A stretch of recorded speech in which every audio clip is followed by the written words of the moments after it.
Chanel in India muna tayo for today's video kasi andito tayo sa New Delhi, India.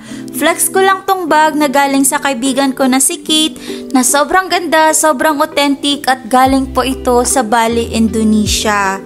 Kahit saan nga ako lumingon dito ay madaming baka na pagala-gala sa kalsada.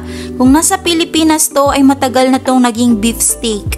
And for today's video ay pupunta nga kami sa mall kasi wala akong work ngayon at sulitin na din natin to kasi minsan lang tayo maparito sa India at libre pa.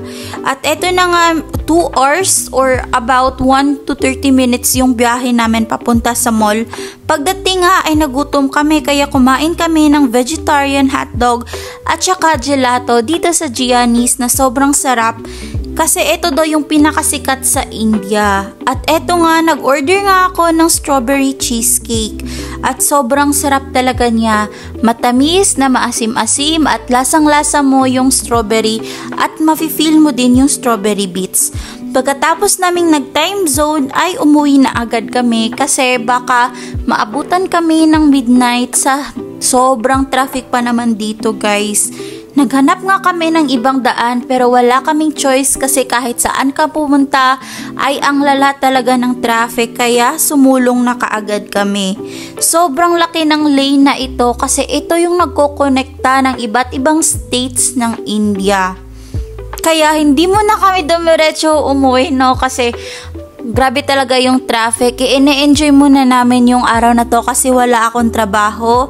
Kaya naparito kami dito sa Carnival. Meron kasing festival dito kaya sobrang timing kasi naabutan natin to.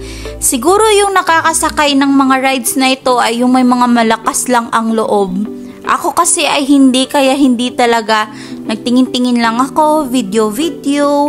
At saka syempre na-amaze naman ako dito kasi sobrang makulay talaga, guys. Ibang-iba sa Pilipinas. Pero dito naman ay masasabi mo na para siyang in between sa probinsya at city yung vibe niya dito. As in sobrang tao dito, siksikan, at saka bukod sa mga rides ay madami ding food stalls.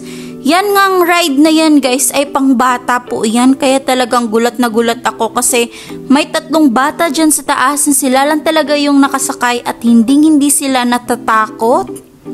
Abay, kung ako ang andyan ay maha-high blood na talaga kaagad ako. Dito naman sa bandang food stalls ay walang masyadong tao kaya nakatry kami ng iba't ibang pagkain din. Bukod sa mga rides ay meron din silang pa-concert, cultural concert, which is very good kasi naha-highlight talaga yung culture every festival nila. At eto nga, guys, totoong tao yung andyan sa altar at sobrang gaganda nga nila dyan. And that's it for today's video. Thank you for watching.